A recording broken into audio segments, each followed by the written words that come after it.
The word YouTube. It's your boy Three-Way Zay. Welcome in to the Three Radio Podcast, man. Actually, let me start off by saying good morning. It's Saturday, you know what I'm saying? Saturday, almost going on the afternoon, almost 12 o'clock, almost going on noon. My fault. Your boy got work in a minute. I ain't gonna lie to you about that one. Headphones keep falling out, of course. But other than that, man, welcome into Three Radio, man. My name is Isaiah Hooks, if you don't know me. Also known as Three-Way Zato. But yeah, today, man, we talking about it's been a lot of transactions that's happened in the NFL on Friday. On Friday, a lot of injury reports coming out, and yeah, man, a lot of stars won't be playing, and a lot of a coach won't be even coaching. One of the hottest coach in the NFL with the Cardinals out to a 5-0 start right now. Cliff Kingsbury, he's out. He just contracted COVID, and yeah, man, they got a couple players that's also out. But other than that, Cliff Kingsbury, man, he's out due to COVID, and this is gonna be big for the Cardinals because you're going into Cleveland, you're going into the dog pound on Sunday. There ain't no easy task. So to be able to be without your head coach, especially when you guys were rolling, just rolling off to a 5-0 start, that's a huge loss because a lot of personnel is not going to be the same. A lot of substitutions, it's not going to be the same because Cliff Kingsbury, he's the head of operations, and to not have him is who knows your team best better than your head coach. So I believe those guys still.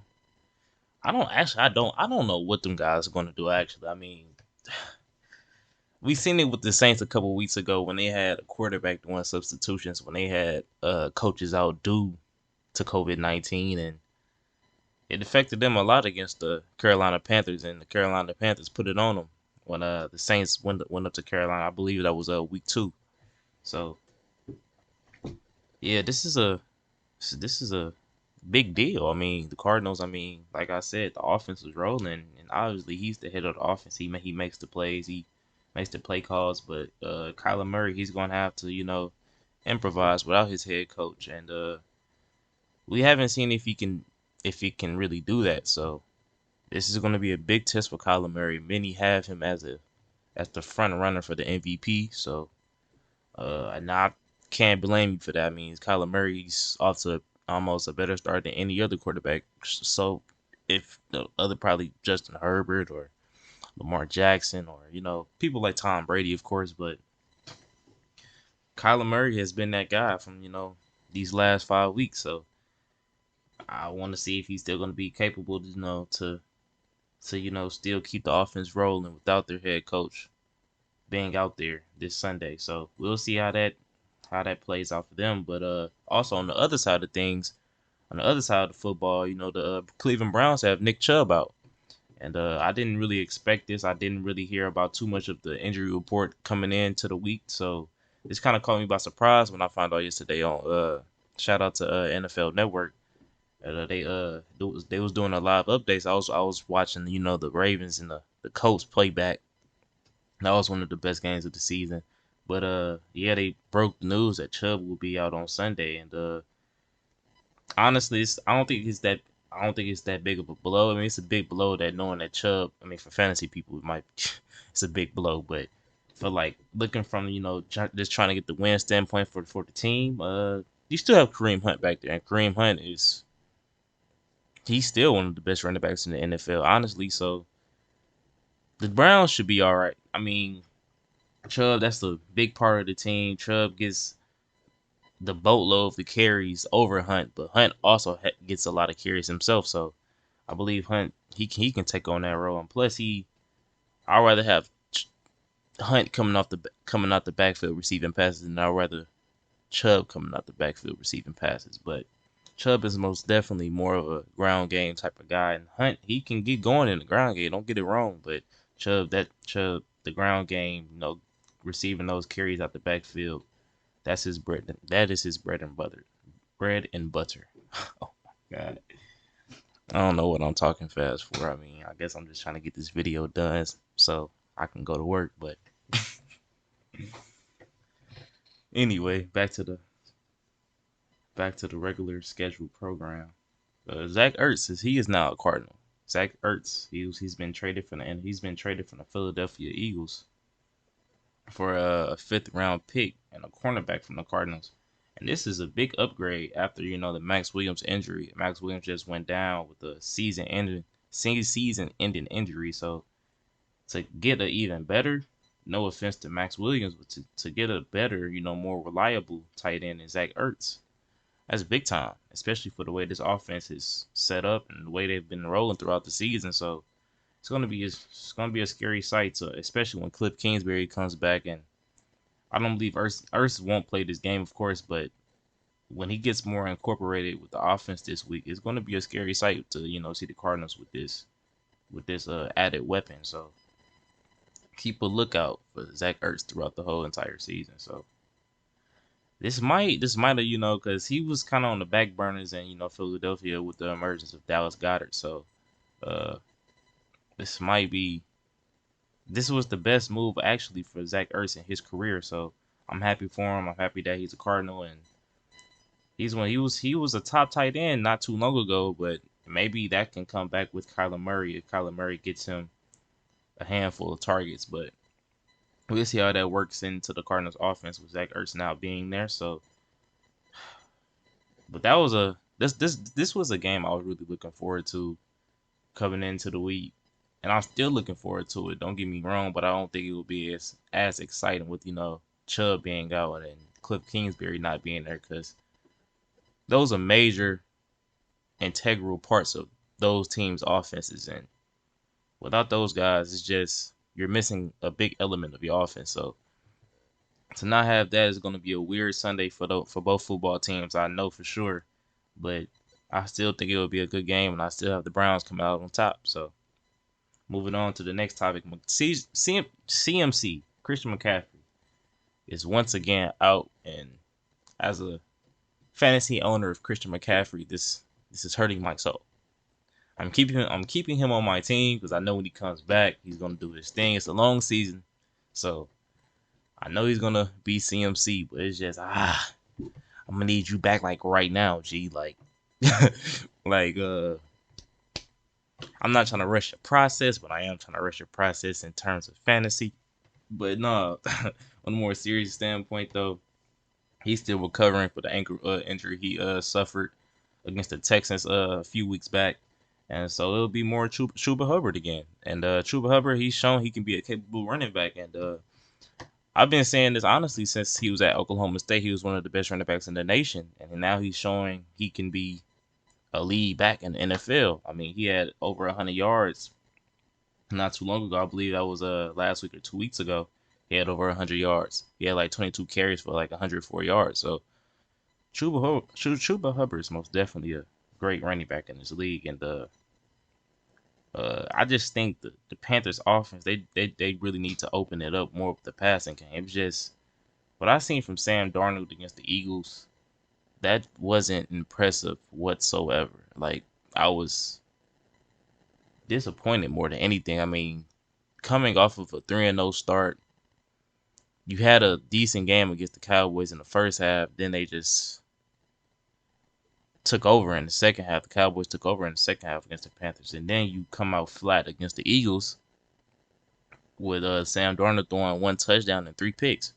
I mean, that's not what I expect from this offense or, a team that started off 3-0. I thought they were going to be one of the top teams in the NFC this year, especially with the way the defense has been playing. So, and they added Stephon Gilmore. So we'll see how this team bounces back from that 2-game skid, that 2-game losing streak. So we'll see. But expect more Chuba Hubbard this Sunday with McCaffrey being out. Moving on to the next topic, man. Tua is set to play in London this week, but Xavier Howard's out and Devontae Parker's out. So we'll see how Tua is able to get back rolling with missing his number one wide receiver.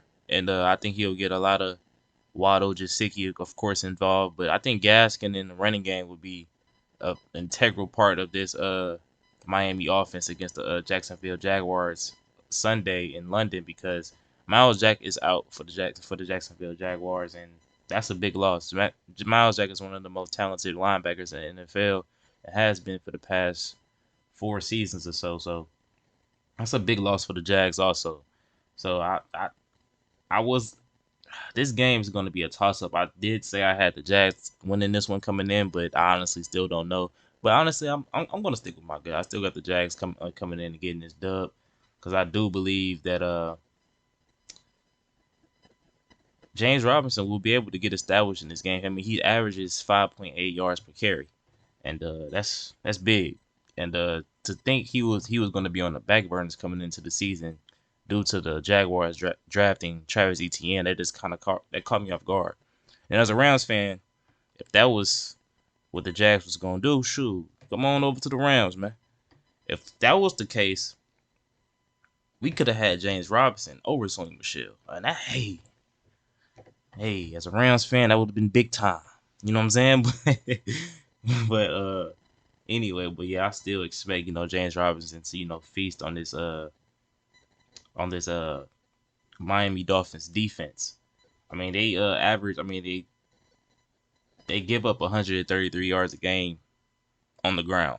The Miami Dolphins defense, and the way James Robinson has been running his football, I just have to believe that he's going to go ahead and feast on the Miami Dolphins defense. I mean, the Miami Dolphins, they usually create turnovers though, so he might fumble, or Trevor Lawrence might throw a pick. I mean, he still has more interceptions than he has touchdowns, so you can expect this Miami defense still to get a turnover, dude. Even with Xavier Howard being, I mean, that linebacking core just seems to cause turnovers almost every other game. So we'll see how that goes in Jacksonville, but like I said in my previous predictions video, I still have the Jacksonville Jaguars coming out with the W. So, yeah, moving on to the next topic, man. For the Washington football team, though, the Washington football team, Scary Terry is questionable. Terry McLaurin is questionable right now. So, what does that really mean for this passing game? I mean, Taylor Heineke, he's so and so. I mean, one week he looks like he can be the starting quarterback for, however many weeks or however many seasons. Then the next week he's just like, it's just another backup. So I don't really know how this passing game is going to look on Sunday against the Kansas City Chiefs, but especially with the Kansas City Chiefs having one of the kind of worst pass defenses in the league, because it's just their secondary. I mean, Sorensen gives up big plays. Mike Hughes gives up big plays. And you can see by Tyrann Mathieu's body language on the field that he's not happy with this defense right now. I mean, the Kansas City Chiefs defense is playing like they played in 2018 when they had the best offense in the league, but had probably the worst defense in the league. So this is how the Kansas City Chiefs is looking right now, because the past 2 seasons they had one of the middle of the pack or top defenses in the NFL, but it just hasn't worked out this season so far. So I still expect, the Washington football team to at least percolate on the ground or percolate out the passing game with McKissick getting involved and Gibson getting involved. But yeah, sticking with the Washington football team though, Sean Taylor number will be retired on Sunday. I mean, this kind of came on a short notice, and the Washington team president did apologize for this, because this is something that you announce before the season, not during the season. You know what I'm saying? Like, and I retweeted something on Twitter that was like, something deeper must be going on within the organization. Like, especially with the John Gruden emails coming out. I mean, we just don't know what these NFL organizations at this point with the emails. I mean, what's really been going on the inside for the past 100 years, really. But you can say that for the past several years that it's been kind of fishy with the NFL, especially with the Kaepernick situation that happened not too long ago. So these NFLs has been very fishy, and a lot of it's been coming out recently, and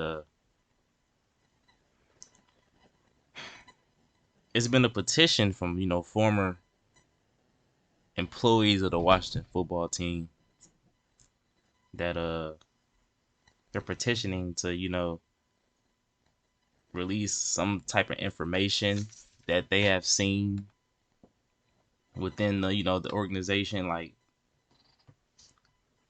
of like former racism, racist acts, stuff like that that happened with John Gruden, stuff like that. So uh, with the Washington organization, being under fire right now, I mean, a lot of NFL teams might be under fire within these next couple months or so. So let's stay on the lookout for this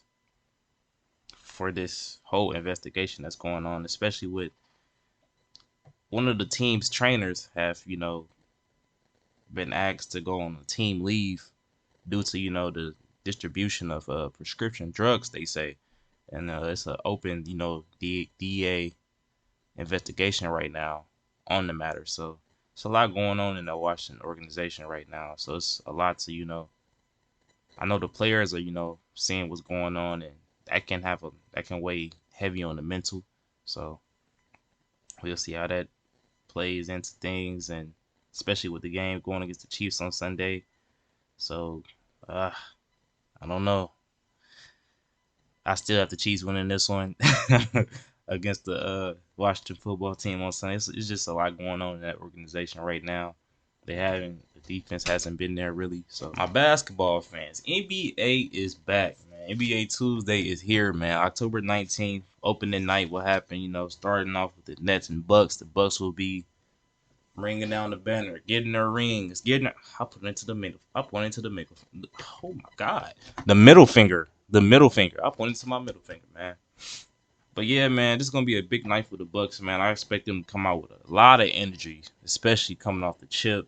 Especially Giannis. He's gonna be ecstatic, coming into the standing ovation, opening night. But the Nets is no slouch. Man, they still have Harden and KD over there. So don't get that twisted. But with the Nets though, they're still missing Kyrie, so I don't know how it's gonna really play into going against the defending champs. Really, they have a loaded roster still, especially with Dante DiVincenzo coming back. Uh, Drew Holiday still there. Chris Middleton is still there. So it's not gonna be easy going into Milwaukee to that forum and getting a W off Giannis and the defending champs. So um, yeah, I have the Bucks winning this one. I think the Bucks is just gonna be rolling based off the energy from the fans that night, all the ovations they received that night. But KD and Harden is still gonna do their things, but I just don't think it's gonna be enough for the whole Bucks team that night.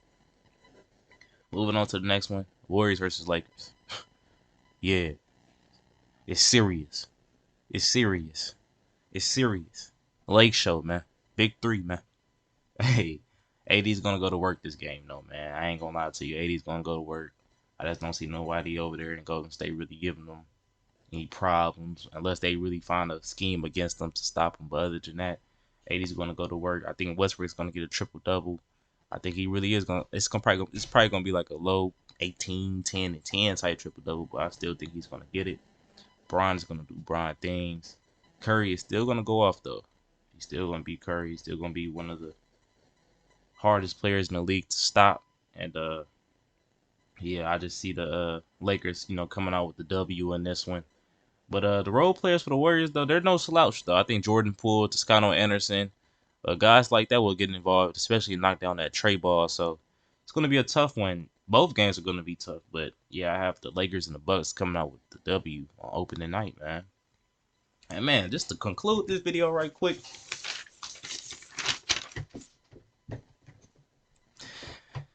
I'm Batman. Hey man, tune into that Batman trailer today, man. Hey, DC fandom is today. It's starting in about 1 minute. So yeah, I'm about to tune in, see if they drop this Batman trailer early on this Saturday, noon on Saturday. So hey, I'm here all day. I'm waiting. I'm anxious just to see this Batman trailer, man. I'm a huge Batman fan. Batman is my favorite hero, favorite superhero. He's just somebody, that I can. When I was a kid, I actually looked up to him. I mean, I mean, just his story, his background was just something that was very inspiring for some reason. So, yeah, I'm looking forward to this Batman trailer, man. I hope y'all looking forward to it too. So, stay tuned for it, man. And yeah, man. So I'm just gonna go ahead and get up out of here. This was just a quick video giving y'all updates on the NFL, NBA coming back, and Batman. But other than that. Yeah, man, it's three ways A signing out. But also, I guess y'all can call me Isaiah Hooks. You mean Isaiah since y'all don't really know me yet. But yeah, man, this is Isaiah Hooks, also known as Three Ways A signing out.